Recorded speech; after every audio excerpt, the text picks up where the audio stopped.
Bonsoir, merci d'être avec nous sur Journal de guerre. Au 208e jour de la guerre entre le Hamas et Israël, voici ce qu'il fallait retenir de la journée à 19h30.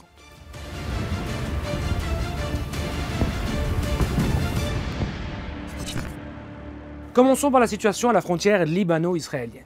Israël a ciblé principalement les localités de Tel Harfa, Majd Salem, Khraïeb, Rachel Fakhar, El Safah, Far Hammam, Al-Mash'ab, Houla, Hamamis, Balat, Marwahin et un quartier de Maïs Jabal, détruisant une maison de 3 étages. Un char Merkava stationné à Metula a tiré un certain nombre d'obus visant aussi le triangle de Tal Nahas, Kfar Kila et Bouj el-Malouk. De son côté, le Hezbollah a pris pour cible un déploiement de l'armée israélienne à proximité de la caserne de Branit, 2 unités résidentielles dans la colonie de Shtula et un bâtiment à Metula. Le Hezbollah a également annoncé la mort de l'un de ses combattants aujourd'hui mercredi. Le bilan humain depuis le début de la guerre à 19h30, heure de Beyrouth. Du côté de Gaza, le ministère de la Santé a recensé près de 34 568 tués parmi les Palestiniens depuis le 7 octobre.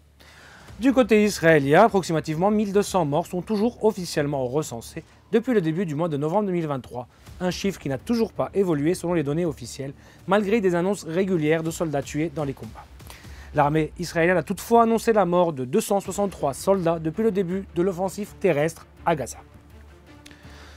À Gaza, une frappe aérienne sur un immeuble résidentiel dans le centre de la ville de Gaza a fait plusieurs victimes. À Rafah, au cours d'une attaque israélienne pendant la nuit de mardi à mercredi, au moins 2 enfants ont perdu la vie après qu'une maison ait été prise pour cible. Mercredi avant l'aube, l'armée de l'air israélienne a mené plusieurs frappes dans le nord et le centre de la bande de Gaza, dont le camp de réfugiés de Nusayrat, où des témoins ont fait état à l'AFP d'affrontements entre combattants palestiniens et soldats israéliens.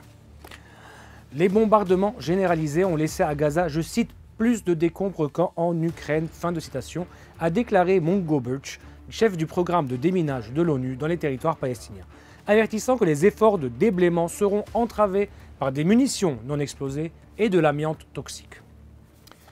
Au niveau diplomatique, le secrétaire d'État américain Anthony Blinken a renouvelé ses appels au Hamas pour qu'il accepte un accord de cessez-le-feu ce mercredi alors qu'il entamait des discussions avec les dirigeants israéliens.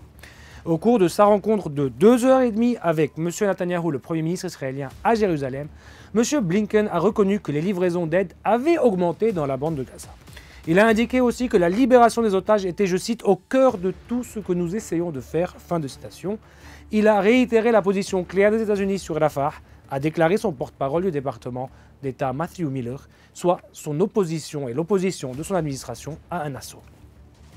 Le Hamas devrait répondre ce mercredi soir à la dernière mouture de trêve qui propose un cessez-le-feu temporaire, tandis que le Hamas réclame un cessez-le-feu permanent.